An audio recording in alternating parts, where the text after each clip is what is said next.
Déjà, dans un premier temps, je pense que quelqu'un qui n'est pas pris en considération dans son entité, il a du mal à se projeter. Il a du mal à se projeter, il a du mal à se positionner, il ne trouve pas un écho face à ses représentations et donc il va effectivement faire avec un système qui est basé sur la débrouillardise, sur le désordre, sur l'influence des uns et des autres et qui pourrait effectivement déboucher sur ces désordres urbains qu'on peut assister ces derniers temps. Et on est devant une incompréhension qui vient aussi bien au sein de la communauté même, hein, la communauté, qu'elle soit mahoraise, qu'elle soit réunionnaise. Vous savez, moi j'ai envie de dire également, la Réunion, elle a été peuplée de plusieurs communautés. On n'est pas une île où il y avait des gens qui habitaient. On a été peuplé au départ par l'Afrique, par Madagascar, par l'Inde, par la Chine. Et aujourd'hui, effectivement, nous sommes peuplés, si je veux utiliser le même terme, par la population mahoraise, voire comorienne. Et donc, du coup, ce que j'ai envie de dire, c'est que si au départ, on a pu effectivement assimiler, il y a un phénomène d'assimilation qui a très bien réussi et qu'on doit effectivement continuer cette assimilation-là avec la communauté mahoraise ou comorienne. Et il est vrai que la meilleure façon de faire, c'est l'accès au partage, à la connaissance de la culture.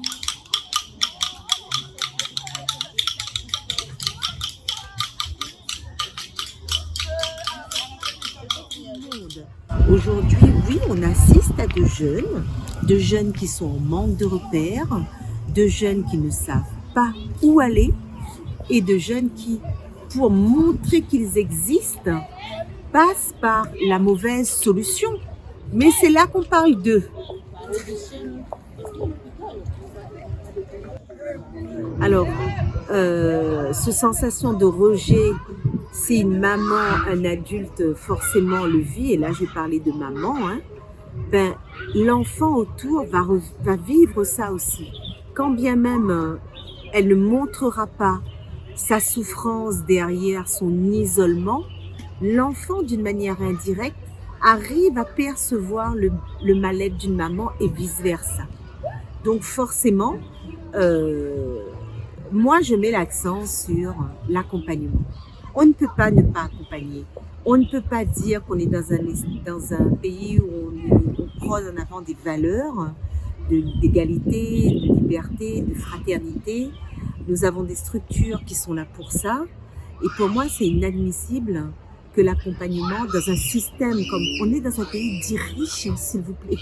La France fait partie des 10 premiers pays riches au monde avec tous les systèmes d'accompagnement, puisqu'on parle d'accompagnement, hein, qui soient professionnels, sociaux, qui sont posés, qui sont actés. Il y a un certain nombre d'actes. S'il y a une confiance qui a été perdue, va savoir. Hein, mais de recréer une liaison, une connexion, une communication. Parce qu'à un moment donné, comme tout à chacun, on va vivre ailleurs.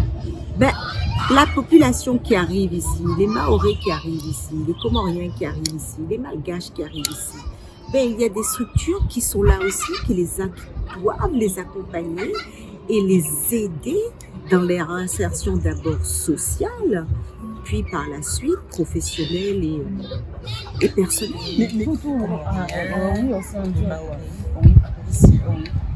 Surtout au mois du Ramadan, on fait le repas. Puisque là, on est dans des personnes qui administrativement n'existent nulle part. Vous grandissez sans une reconnaissance identitaire. C'est un drame. C'est vraiment un drame. Psychologique que vivent ces enfants? Mais bien sûr, psychologique à tous les niveaux. Mais c'est vraiment un drame, quoi. Vous vivez sans identité. Si vous avez aimé cette vidéo de Parallèle Sud, média réunionnais indépendant, partagez-la.